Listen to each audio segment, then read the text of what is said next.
NONTHABURI, FIBA Asia Cup 2021 SEABA Pre-Qualifier. There will be plenty at stake in Day 4 of the FIBA Asia Cup 2021 SEABA Pre-Qualifiers for all three games. Malaysia can clinch the final qualifying spot with a win over rivals Singapore. Both Brunei Darussalam and Cambodia need wins to keep their hopes alive as they play each other. Indonesia and Thailand take their unblemished records to the test against each other in a game that could possibly determine the champion of this tournament. Don't blink. Malaysia versus Singapore. The two teams are known to have tangled history against each other, and they can further build onto their rivalry here in this game. Malaysia would certainly like to seal the deal and move on to the next qualifying round with a win here, and nothing would be sweeter than to claim it over Singapore. On Singapore's end, they have already qualified, but taking a loss here with the possibility of finishing below Malaysia in the final standings would not feel good. Singapore will have an advantage of coming into the game in better condition than their opponent. They had an easier game the day before against Brunei and was able to rest star Delvin Goh, saving him for this matchup. Singapore has done a marvelous job of handling the ball with only 10.0 turnovers per game, first, which should be a nice challenge for Malaysia that thrives on aggressive pressuring defense. Coach Su's squad has done a good job in this tournament of moving the ball around, but as seen in the game against Thailand, they desperately need to do a better job of making their threes. Singapore is shooting only 25.6% from downtown, well behind the other top three teams in the playing field. Malaysia's struggles continue in the backcourt, and coach Brian Lester might have to get creative in this game to fill in the void. Teo Koku and Hang Yitong are clearly not 100%, and while Ang Wei Young is serviceable, the offense has suffered. Malaysia has coughed up the ball at an alarming 19.0 turnovers per game rate, second most among all teams. Singapore is a team that loves pouncing on those opportunities, so Malaysia will have to figure out how to cut those turnovers down. Key matchup: Wang Yihu, 21, and Ting Chun Hong, 22, have been the consistent contributors for Malaysia on this scoring end. It's going to be fun to see them go up against Kelvin Lim, 21, and Leon Keck, 21, in what should be a glimpse at the future for both teams. Indonesia versus Thailand. Thailand had a few hiccups in the past two games, but they will now go in with an undefeated record to face also undefeated Indonesia. These two have heated history, with Thailand losing two crucial matches against Indonesia in 2017. This is either a chance for revenge or to rub it in for both teams.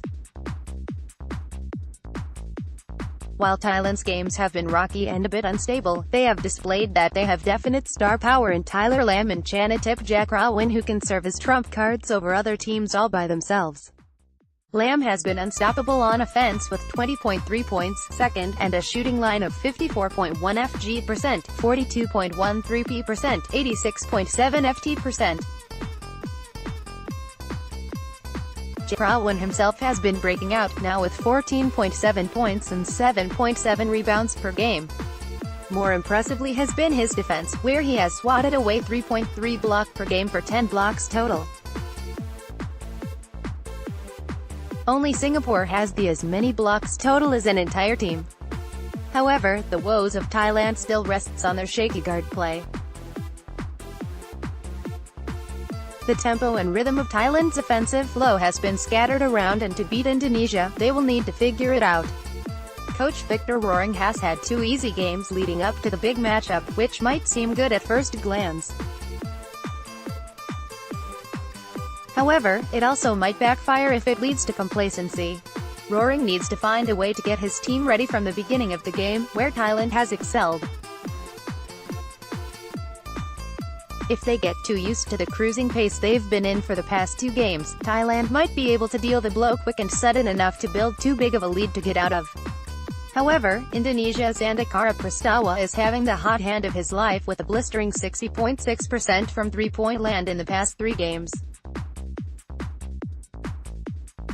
He leads the tournament with 21 threes, and he will test Thailand's perimeter defense to the limit.